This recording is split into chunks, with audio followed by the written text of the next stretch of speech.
నమస్తే, welcome to Chitragupt. నేను మీ ఉదయ్ కిరణ్.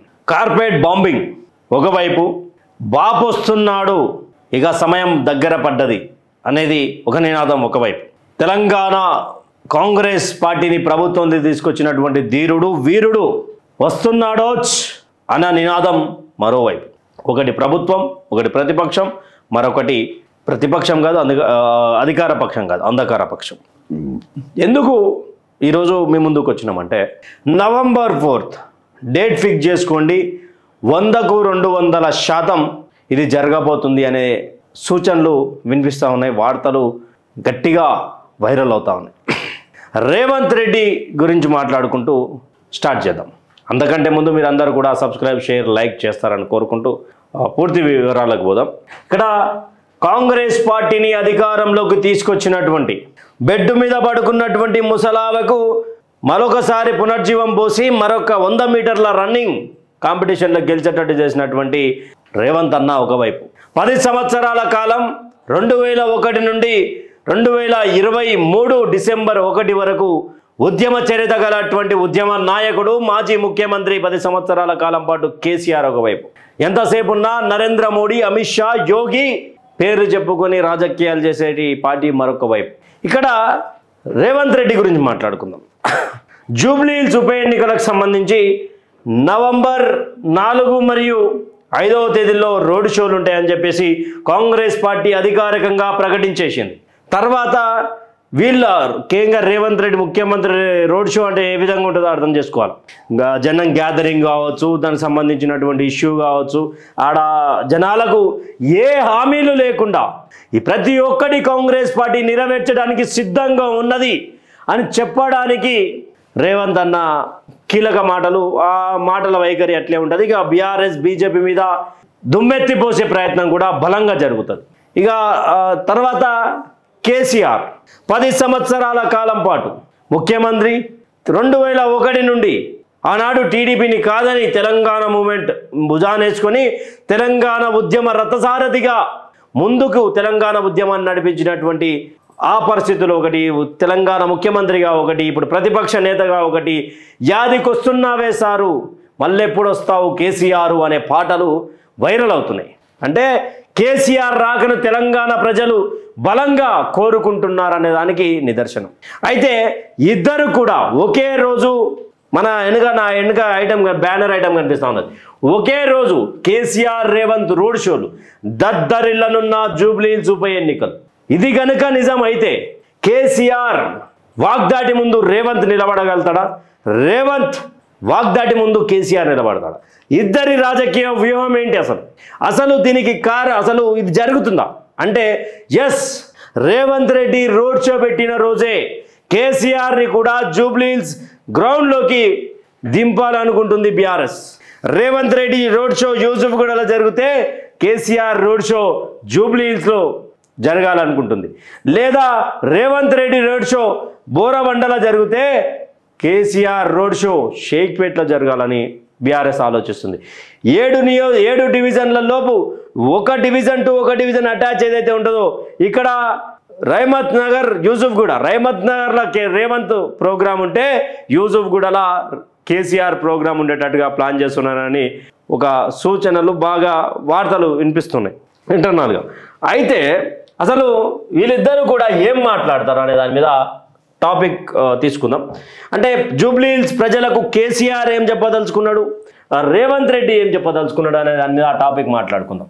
ఒకసారి ఇక్కడ కాంగ్రెస్ పార్టీ గురించి, కాంగ్రెస్ ఇక్కడ బారాస భారత రాష్ట్ర సమితి, ఇక్కడ కాంగ్రెస్ పార్టీ ఐఎన్సి. అయితే ఇక్కడ మొదటగా కేసీఆర్ కనుక ఈ జూబ్లీహిల్స్ ఉప ఎన్నికలకు సంబంధించి జూబ్లీహిల్స్ ప్రజల ముందు ఏం మాట్లాడతాడన్న క్వశ్చన్ మార్క్ పెడితే, ఆయనకు సంబంధించి బీఆర్ఎస్ సోషల్ మీడియా పెద్దగా హల్చల్ చేస్తున్నటువంటి విషయం ఏంటంటే, ఆయన ఇచ్చినటువంటి పథకాలు, తర్వాత రెండవది ఇక్కడ 23 నెలల కాలం పాటు పాలన విషయంపై మాట్లాడతాడు అని ఒకటి, మూడవది హైడ్రా విషయం, తర్వాత నాలుగవది మూసికి సంబంధించినటువంటి విషయం మాట్లాడతాడు, ఐదవది తెలంగాణ రాష్ట్ర ఆర్థిక మీద ఆర్థిక వనరుల మీద మాట్లాడతాడని ఒకటి. ఆరోది కాంగ్రెస్ పార్టీ చేసినటువంటి హామీల మీద మాట్లాడతాడని ఒకటి. ఆరోది కాంగ్రెస్ పార్టీ హామీల మీద.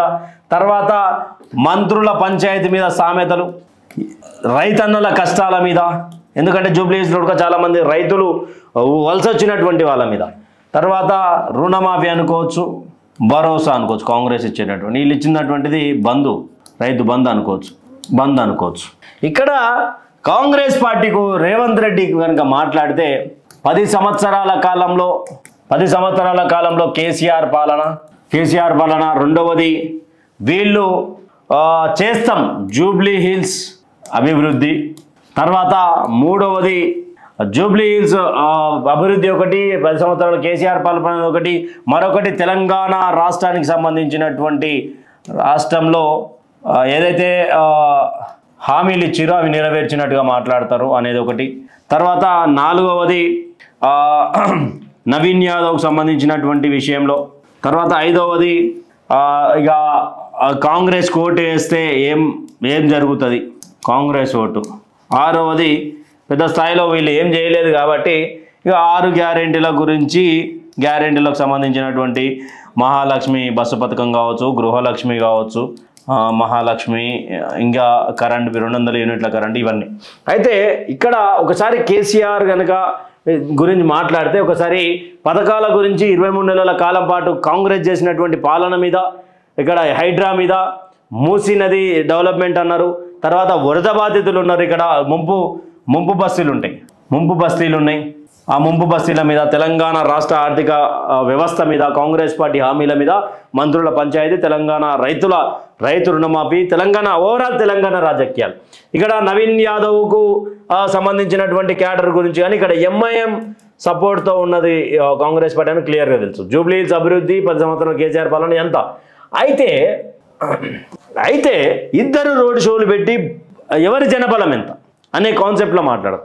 ఇక్కడ వీళ్ళు పథకాల గురించి మాట్లాడితే కేసీఆర్ గనక ఈ 23 నెలల కాలం పాటు జరిగినటువంటి పరిపాలన మీద మాట్లాడిండే అనుకో, కాంగ్రెస్కి వచ్చే డిపాజిట్ కూడా పోతుంది అని చెప్పేసి విశ్లేషకులు మాట్లాడుతున్నారు.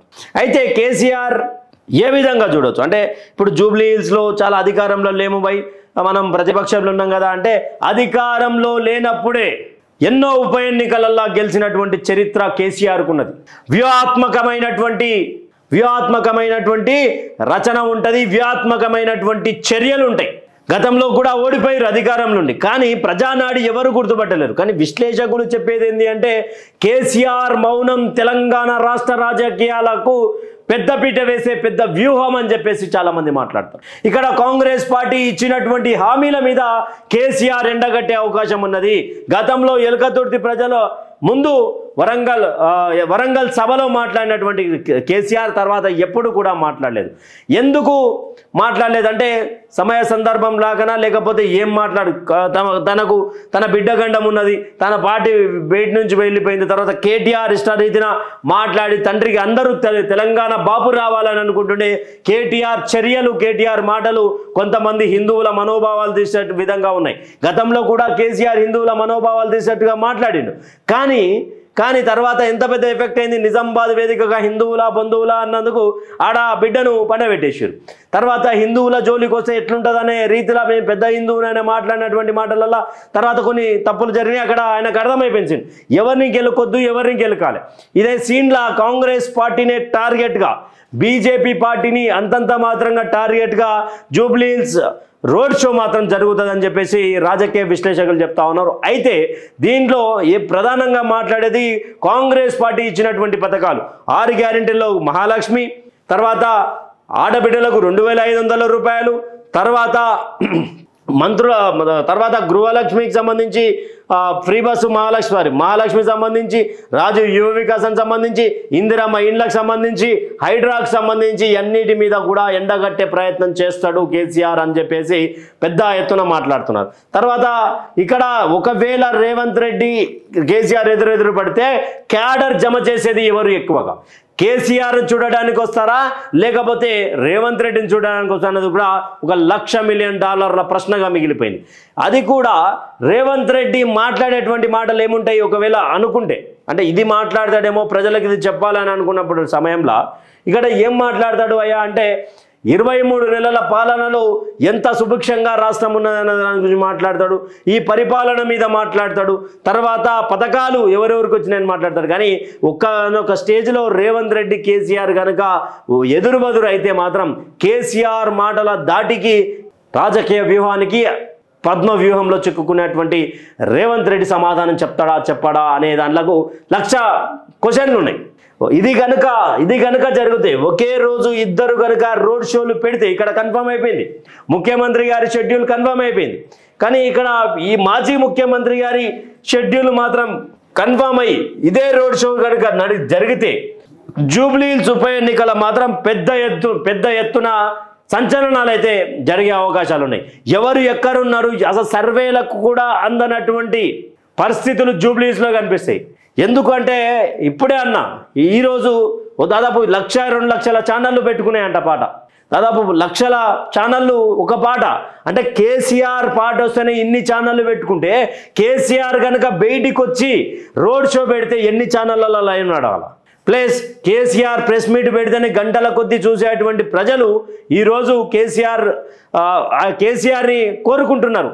అందరూ కాదు, కొంతమంది ఆ వర్గానికి సంబంధించినటువంటి వాళ్ళు కానీ, ఆ బీఆర్ఎస్ క్యాడర్కి సంబంధించినటువంటి వాళ్ళు కానీ, హైడ్రా బాధితులు కానీ, కాంగ్రెస్ పాలనలో మోసపోయినటువంటి వాళ్ళు కానీ, వీళ్ళందరూ కూడా కేసీఆర్ రాకను ఎదురు చూస్తున్నారు. ఈ విషయంలోనే కేటీఆర్ కొంచెం అటు ఇటు వేసినా కానీ కేసీఆర్ ఎంట్రీ అనేది ఎప్పుడు అనేది క్లారిటీ ఇవ్వలేనటువంటి పరిస్థితి. అదే షెడ్యూల్ చేస్తున్నారు అన్నట్టు ఏదో పైన బొందగాపే ప్రయత్నం చేస్తున్నారు. ఇక్కడ రేవంత్ రెడ్డి గారిది అయితే అయిపోయింది. రేవంత్ రెడ్డి గారు మాటల్లో ధీటుగా సమాధానం చెప్పగలుగుతారు, అన్నీ చేయగలుగుతారు. కేసీఆర్కు ధీటుగా రేవంత్ రెడ్డి పోట్లాడగలుగుతాడు. కానీ వీళ్ళ మంత్రుల విషయంలో సంబంధించినటువంటి ప్రశ్ననే సంధిస్తే ముఖ్యమంత్రి గారు ఏం సమాధానం చెప్తారు? హైడ్రా విషయంలో ఏం సమాధానం చెప్తారు? పేదల ఇల్లు గులగొట్టినటువంటి సమాధానం ఏం చెప్తారు?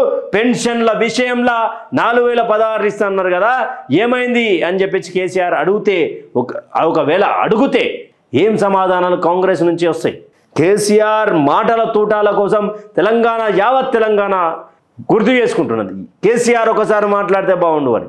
అదే ఇద్దరు కనుక రోడ్ షో చేస్తే జూబ్లీహిల్స్ దద్దరిల్లుతుందా లేదా ఒకసారి ఆలోచించండి. అయితే 1,00,000 ఛానళ్ళు పెట్టుకున్నటువంటి పాట ఏంటంటే యాదికొస్తున్నావు సారు మళ్ళెప్పుడు వస్తావు కేసీఆర్ అనే పాట టోటల్గా యూట్యూబ్ మొత్తాన్ని షేక్ చేస్తున్నది.